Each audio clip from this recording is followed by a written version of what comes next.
Hello friends, இப்போ பார்த்தீங்கன்னா மரவள்ளி கிழங்கு வேக வச்சு சாப்பிட்டு தான் நீங்கள் பார்த்துருப்பீங்க.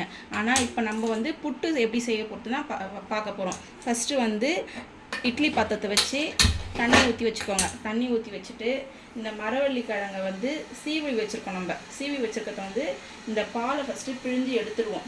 எடுத்துகிட்டு இப்படி வச்சுக்கோங்க. இப்படி எடுத்து கொஞ்சம் இன்னொரு தட்டில் எடுத்து கொஞ்சம் கொஞ்சமாக இப்படி பிழிஞ்சு வச்சுக்கோங்க.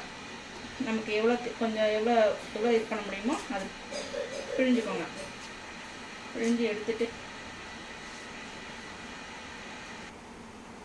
இப்போ பார்த்தீங்கன்னா இது தேங்காய் ஏலக்காய் ரெண்டுத்தையும் போட்டு மிக்சியில் போட்டு அரைச்சி வச்சுருக்கோம். சரிங்களா? இதை வந்து நம்ம இப்படி ஃபஸ்ட்டு கொஞ்சமாக எடுத்து ஃபஸ்ட்டு இந்த லேயரில் இப்படி வச்சுருங்க. இப்படி கொஞ்சம் கொஞ்சமாக நம்மளுக்கு எவ்வளோ தேவையோ ஃபஸ்ட்டு கொஞ்சம் கொஞ்சமாக தேங்காய் வச்சிடணும். இதை வச்சுட்டு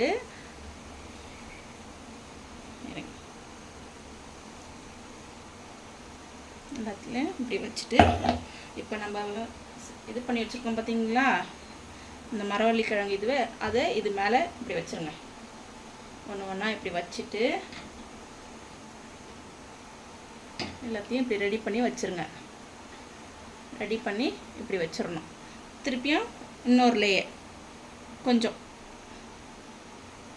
இப்படி வச்சுருங்க எல்லாத்தையுமே.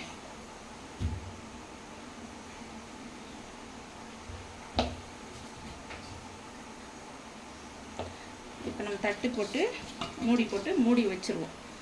ஒரு 10 மினிட்ஸில் இது ஓகே வெந்துடும்.